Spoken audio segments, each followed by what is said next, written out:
Shri K Praveen Kumar DCC അധ്യക്ഷൻ നോക്കുമ്പോൾ ശ്രീ പ്രവീൺ കുമാർ എന്താണ് സംഭവിച്ചത്? മനോഹരമായ ആവേശകരമായ യാത്രയുടെ അതിന്റെ സൗന്ദര്യവും കെടുതിയും കൊടുത്താൻ ചിലർ ശ്രമിക്കും. അതിനോടൊപ്പം മാധ്യമങ്ങൾ ദയവായി എന്താണ് സംഭവിച്ചത് അറിയണം. അവിടെ ബഹുമാനപ്പെട്ട പ്രതിപക്ഷ സംസാരിച്ചു കഴിഞ്ഞ ഉടനെ സ്വീകരണ സമ്മേളനം ഒരുപാട് വൈകി, തന്നെ വിളിക്കരുത്, സ്വീകരണ സമ്മേളനം വൈകി എന്ന് പറഞ്ഞതാണ്, അതുകൊണ്ട് വിളിക്കേണ്ടത് പറഞ്ഞതാണ്. അതിനപ്പുറത്തോടെ ഒന്നും ഉണ്ടായിട്ടില്ല. ഷാഫി ഞങ്ങളൊക്കെ അവിടുത്തെ ആതിഥേയരാണ്. അദ്ദേഹം ഒരു പരാതി പറയോ പരിഭവം പറയോ ഉണ്ടായിട്ടില്ല. ഈ വാർത്ത വെറുതെ നിർഭാഗ്യകരവും വളച്ചൊടിച്ചതുമാണ്. സ്വീകരണ സമ്മേളനം നേരത്തെ നിശ്ചയിച്ചത് വൈകിയപ്പോൾ ഇനി തന്നെ വിളിക്കേണ്ട, നമുക്ക് അടുത്ത കേന്ദ്രത്തിലേക്ക് വൈകുന്നു, അതുകൊണ്ട് വിളിക്കണ്ട എന്ന് പറഞ്ഞതിലൊക്കെ ഇങ്ങനെയൊക്കെ വാർത്ത കൊടുത്താൽ എന്താ പറയാ? പരിഹാസമല്ലാതെ. ദൃശ്യങ്ങൾ കാണുമ്പോൾ സ്വാഭാവികമായ സംശയമാണ്. ദൃശ്യങ്ങൾ കണ്ട് നിങ്ങളല്ലോ അവിടെ നടന്ന് ഞാനുണ്ടല്ലോ, അവിടെ അടുത്ത് ഞാനുണ്ടല്ലോ. ഒരു നിമിഷം, ഇതിപ്പോൾ രണ്ട് ഘട്ടങ്ങളായാണ് ദൃശ്യങ്ങൾ. ഒന്ന്, വേദിയിലേക്ക് എനിക്ക് ദൃശ്യം കാണാൻ പറ്റുന്നില്ല. ശരി, ഞാൻ പറഞ്ഞോട്ടെ, നടന്നതിന്റെ നേർസാക്ഷിയാണ് ഞാൻ. അല്ല, ഒരു നിമിഷം, അങ്ങേക്ക് തുടരാം, ഒറ്റ നിമിഷം. ഇപ്പോൾ വേദിയിലേക്ക് VD സതീശൻ ജാഥ ക്യാപ്റ്റൻ വരുന്നു. അപ്പോൾ ജാഥ ക്യാപ്റ്റൻ സംസാരിക്കാനായി ക്ഷണിക്കുന്നതിന് പിന്നാലെ ഷാഫി ഇങ്ങനെ ചുറ്റിപ്പിടിച്ചുകൊണ്ട് എന്തൊക്കെയോ പറയുന്നു. അപ്പോഴാണ് അവിടെ ഒരു കൺഫ്യൂഷൻ ഉണ്ടാകുന്നത്. അല്പനേരം അവിടെ മൈക്കിനടുത്തേക്ക് എത്താൻ സമയമെടുക്കുന്നുണ്ട് പ്രതിപക്ഷ നേതാവ്. അവിടെയായിരുന്നു കൺഫ്യൂഷൻ. അതിനുശേഷം താങ്കൾ പറഞ്ഞത് ശരിയാണ്, ഇനി വിളിക്കേണ്ടതില്ല എന്ന് മറ്റായിരിക്കും ഷാഫി പറഞ്ഞിട്ടുണ്ടാവും. ഒറ്റ വരിയിൽ പ്രശ്നം. ഈ ഷാഫി വിളിക്കേണ്ട സമയത്താണോ ജാഥ ക്യാപ്റ്റനെ വിളിച്ചത്? അവിടെയാണോ ആ ഒരു പ്രശ്നം ഉണ്ടായത്? ഈ ഷാഫി പറമ്പിൽ ഉദ്ഘാടനം ചെയ്തത് വടകരയിലാണ്. ഞങ്ങൾ ഇന്നലെ റിലീസ് എടുത്ത് നോക്കിക്കോളൂ. ഓരോ നേതാക്കളും പ്രസംഗിക്കുന്ന റിലീസ് ഞങ്ങൾ ഇറക്കിയിട്ടുണ്ട്. നിങ്ങൾ ഇന്നലെ എടുത്ത് റിലീസ് എടുത്ത് നോക്കൂ. അതൊരു കാര്യം. അവിടെ ഉദ്ഘാടനം ചെയ്ത് ഷാഫി പറമ്പിൽ വടകരയുടെ ഉദ്ഘാടനം ഇതാ 2:30 മണിക്ക്. ഇപ്പൊ ഉച്ചയ്ക്ക് ആ യോഗം തുടങ്ങിയിട്ടില്ല. അവിടെ ഉണ്ടായിരുന്നു. മാത്രവുമല്ല, നേരം വൈകി സ്റ്റേജിൽ അസൗകര്യം, ആള് കൂടിയതിനെ കുറിച്ചൊക്കെ സ്റ്റേജിൽ ആളുകൾ കൂടുതൽ അസ്വസ്ഥത ഞങ്ങൾ പ്രകടിപ്പിച്ചത്, അല്ലാതെ മറ്റൊന്നുമല്ല. ദയവായി ഈ വാർത്തകൾക്ക് പ്രോത്സാഹനം കൊടുക്കരുത്. എന്നും മാധ്യമങ്ങളെ അംഗീകരിക്കുകയും ബഹുമാനിക്കുകയും സ്വീകരിക്കുന്ന ആളുകളെ ഞങ്ങൾ, മാധ്യമ വാർത്തകളെയും. പക്ഷെ ഇത് തീർത്തും അടിസ്ഥാന വാർത്തയാണ്. ആ ദൃശ്യങ്ങൾ കണ്ട് നിങ്ങൾ ഊഹിച്ചെടുത്ത വാർത്തകൾ ദയവായി കൊടുക്കരുത്. അവിടെ അങ്ങനെ ഒരു സംഭവം. ഇപ്പോൾ അധ്യക്ഷൻ DCC സെക്രട്ടറി ആണ് യോഗം നിയന്ത്രിക്കുന്നത് വേണം ഈ ദൃശ്യങ്ങളിൽ മനസ്സിലാക്കാൻ. അപ്പോൾ അദ്ദേഹം സംസാരിക്കുന്നു, അവിടെ എന്തോ ഒരു കൺഫ്യൂഷൻ ഉണ്ടാകുന്നു. DCC അധ്യക്ഷനായ താങ്കൾ വന്ന് മൈക്കിൽ പിടിക്കുന്നുണ്ട്, താങ്കളും അവിടെ സംസാരിക്കാൻ ശ്രമിക്കുന്നുണ്ട്. യോഗം എന്ന നിലയിൽ സാധാരണ എങ്ങനെയാണെന്ന് നമുക്ക് എല്ലാവർക്കും അറിയുന്നതാണ്. എങ്ങനെയാണ് അങ്ങനെ ഒരു കൺഫ്യൂഷൻ അവിടെ ഉണ്ടായത്?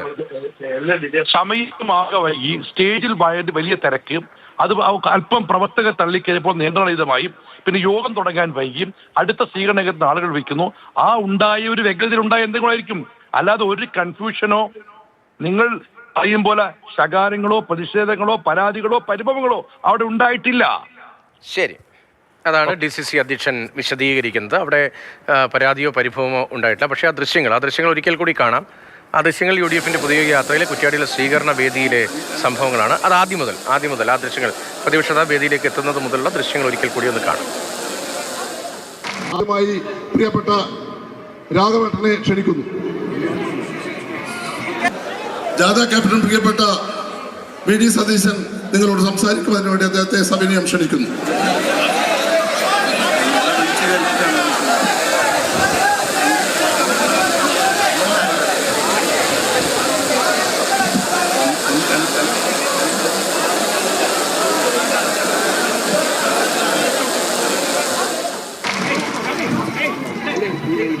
നമ്മുടെ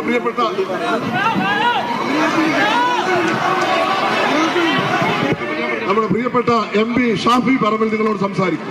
ആദ്യമായി പ്രിയപ്പെട്ട MP ഷാഫി പറമ്പിൽ നിങ്ങളോട് സംസാരിക്കും. നമ്മുടെ പ്രിയപ്പെട്ട MP ഷാഫി പറമ്പിൽ നിങ്ങളോട് സംസാരിക്കും. പ്രിയപ്പെട്ടവരെ, ഞാൻ പ്രസംഗിക്കുന്നില്ല. ഒറ്റ വാചകം പ്രതിപക്ഷ നേതാവിനോട് പറയുന്നു. 100-ൽ കൂടുതൽ എണ്ണുമ്പോ കുറ്റ്യാടി എണ്ണിക്കോളൂ എന്ന് ഈ വേദിയിൽ പറയുന്നു. അഭിവാദ്യങ്ങൾ.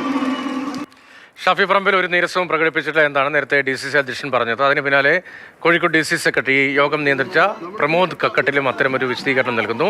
ജാഥ ക്യാപ്റ്റൻ വേദിയിലേക്ക് എത്തിയാൽ അദ്ദേഹത്തിന് മാത്രമേ സംസാരിക്കാൻ അവസരമുണ്ടാകൂ.